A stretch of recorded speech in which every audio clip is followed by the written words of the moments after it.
Hello and welcome once again. This is Friday Night Smackdown, the first Smackdown following the Royal Rumble. And I'm going to jump right into it. As you can see, the show begins with Ric Flair and John Cena, as Cena comes out and addresses that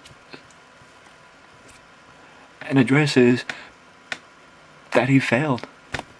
That he said in the weeks leading up to the Royal Rumble that he was going to walk out of the Royal Rumble, the new WWE World Heavyweight Champion, and he feels like he failed everyone. And, Cena would continue,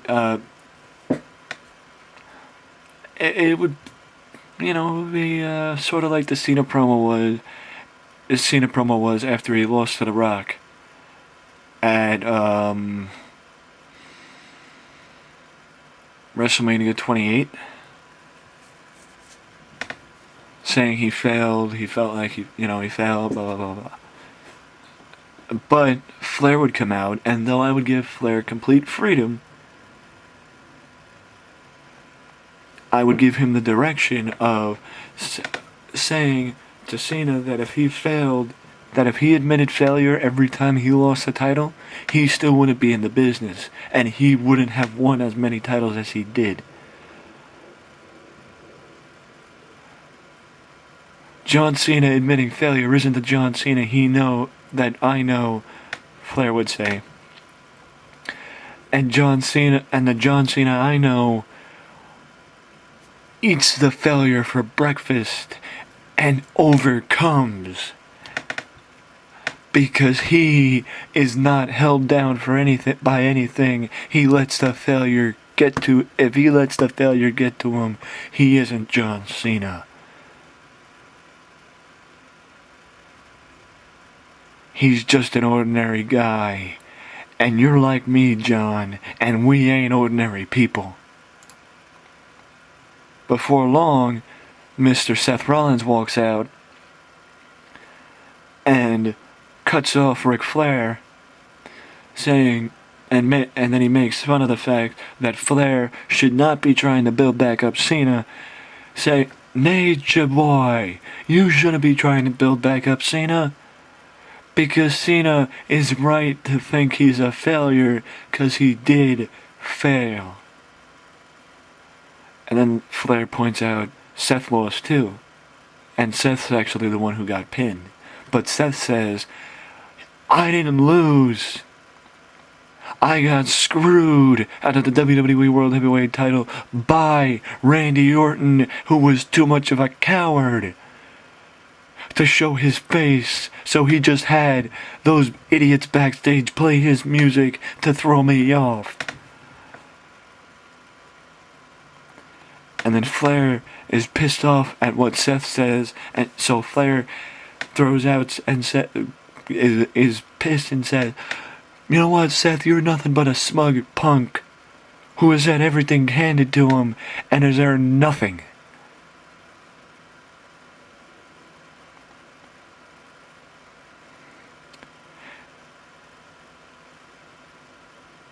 And if I wasn't retired,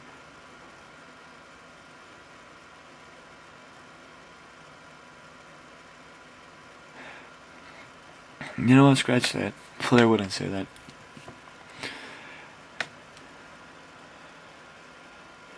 And if I didn't want to ruin your momentum, I would lace up the boots one more time and teach you respect.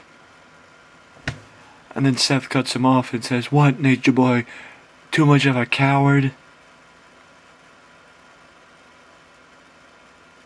When you retired, Flair, it was a joyous day because the business moved from being a joke to actually having some credibility, to where a 55-year-old man wasn't working anymore. Before you speak, I just want to add that if you were still active when I came up, I would have retired you and put you and all of us out of our misery from watching you work. Now Flair is steaming. And he's throwing out, Seth, I might be retired, but I'm still that Nature Boy. I'm still a limousine riding, jet flying, kiss stealing, wheeling dealing, son of a gun. And if you want that Nature Boy, you got him right now. Let's do it. You know, Flair's getting all amped up, and Cena steps in, calms him down, and says, Flair, let me handle this. I got him.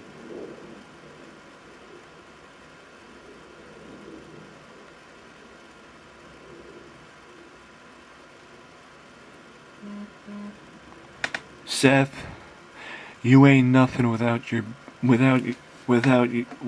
ringleader, Triple H.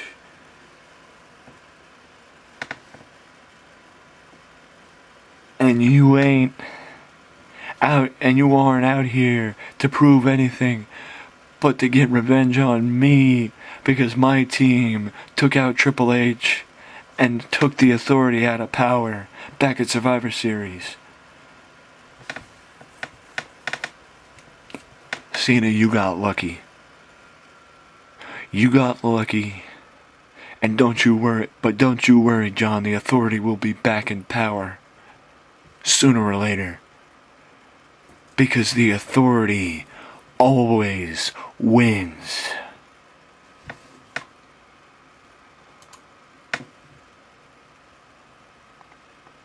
And then Cena adds that if I have anything to say, the Authority will come back over my dead body. Or, you know, something like, he won't, if Cena basically if Cena has anything to say about it, they won't come back. Now, Ryback versus Eric Rowan. This match is nothing more but designed for the aftermatch, which is a promo from Ryback.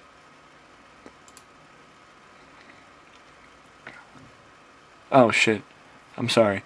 I accidentally skipped over the segment. The promo from Ryback is basically calling out Rusev for being a bully. And if you remember that promo Ryback did a couple months ago, where he talked about his background, being Tough Enough, living his dream, being in WWE developmental, about being bullied, hating bullies, and all that stuff, being in the first season of NXT, his ankle injuries, the Nexus. But I would have him finish the segment saying, Rusev, you can knock me, I'm unlike anybody you've met before, because you can knock me down, and I'll get back up, then you'll knock me down again, and I'll get back up, and I'll say, feed me more. Every single time. And Rusev, and that would be the end of the segment. Then we would move to a video package highlights of Raw, the Raw Rebound. Because if you remember, I always said I always liked that concept. And with the fact that the big Authority segments happened on Raw, something to look back on. Now we move to the next match. Roman Reigns, first match since the Rumble. Much like the Ryback match, this match has nothing more but to build to the following segment, where Roman discusses what happened, what his thoughts on what Paul Heyman and Brock Lesnar had to say about him on Raw. He said, I would have him say something to the effect of, I've had the odds stacked against me for my entire life. So, toppling an unbeatable beast is nothing new. And just like I've overcome every other obstacle I've had put in front of me in my life, WrestleMania will be no different, and you can believe that. And that would be the extent of Roman's promo, because I feel Roman Reigns would be 100% better if his promos were short and to the point, where he can exude being a badass, still be a badass instead of being a tougher version of John Cena. Because WWE needs to realize not every face of the company needs to be John Cena. Now we move backstage. AJ and Paige are discussing Paige's title, when Paige will get a title defense, and where they think the Bellas are, and what the future holds for the Bellas and the Divas title picture. And they say that if Nikki wants another match, if one of the Bellas want another title shot, they gotta go to the back of the line. Mind you, the match ended in a draw at the Rumble. But that's what makes this happen. And Nikki starts off by saying, AJ, you're lucky that Paige was at ringside, because if Paige wasn't at ringside, I would be holding that title right now. And Paige reminds Nikki that the match ended in a draw because Brie and her got involved, and she only got involved because Brie did.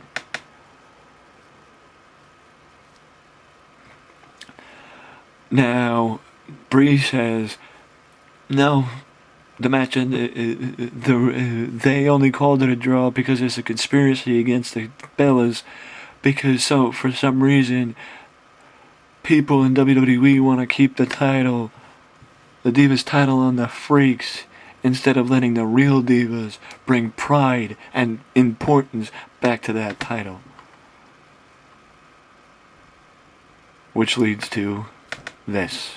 A catfight backstage between the Bellas and AJ and Paige, which leads to security breaking it up. But if you're going to give Divas a chance, let them do something they never did before. Write in the comment section the last time you remember Divas fighting backstage. Just think about it for a second. This match is nothing more than designed to give Mark Henry a thank you for doing the job in the feud with Goldust and Stardust and putting over Rusev last week. Now you might say, he's versus Big E. You're right, but he's gonna get a this isn't his only thank you. He's gonna get a couple more wins. So we'll see what happens. This segment is basically J&J Security praising Seth Rollins, saying that Seth was the best guy out there. Earlier with Flair and Cena, he left Cena on the ropes. Cena's just jealous because he can't stand the fact that his time has passed and his best years are behind him, and Seth is ready to take his spot, etc., etc., etc. They basically kiss Seth's ass for the extent of the promo. Now we move to the ring, where the Stardust and Goldust issue the Dust Brothers Open Challenge, where they defend the WWE World Tag Team titles. The match is the challenge is accepted by the Usos. And as you can tell by me zooming down, the Usos become the new WWE World Tag Team Champions. Surprising, not just Goldust and Stardust, after a little bit of miscommunication between Goldust and Stardust, which in fact cost them the match, they surprised the fans too. And this leads to Goldust and Stardust having a little bit of an argument, a little bit of frustration coming out. Understandable. You lose the tag team titles, of course you're going to be frustrated. a little bit of frustration coming out, a little bit of arguing between the Stardust and Goldust. But nothing comes of it. Both guys leave together. But could it be the start of something? Now we move to this segment. This segment is John Cena challenging Seth Rollins to a match at the next the pay-per-view in 3 weeks at Fastlane. And Cena says to close the promo,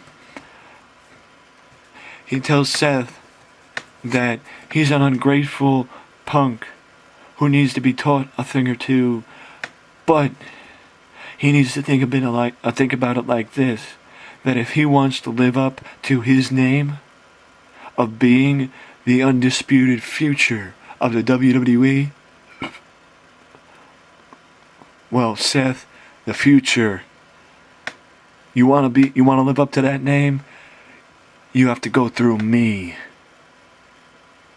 Because to be the future, to be the present, you gotta go through the face.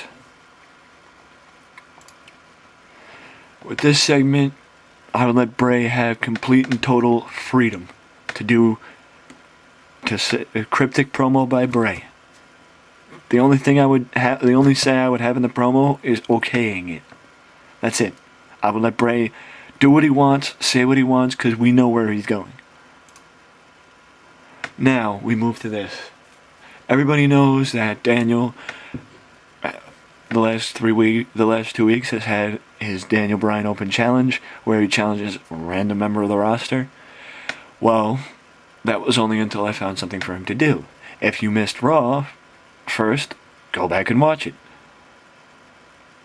If you didn't, you would know Dolph Ziggler and Daniel Bryan, a feud between Dolph and Daniel is starting up. Now you might say, oh, why is Daniel... Okay, so why is this isn't an open challenge, this is Barrett and Daniel in the ring together. Well, Daniel comes down to issue the open challenge, but Bad News interrupts him. And he says something to the effect of, I'm afraid I've got some bad news.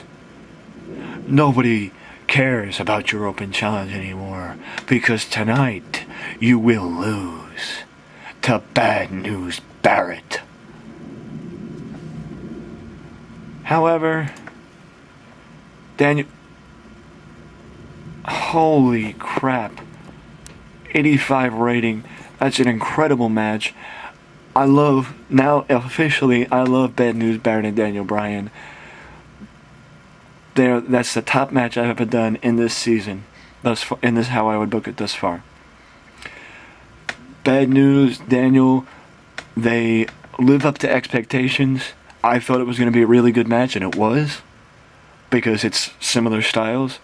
Well, not really. It's a clash in styles, because one's a technical wrestler, one's an exclusive brawler.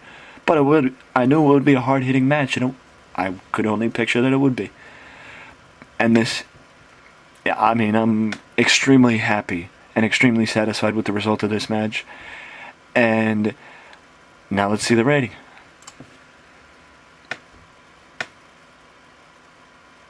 '83, the best show I've done thus far. The best show I've done thus far.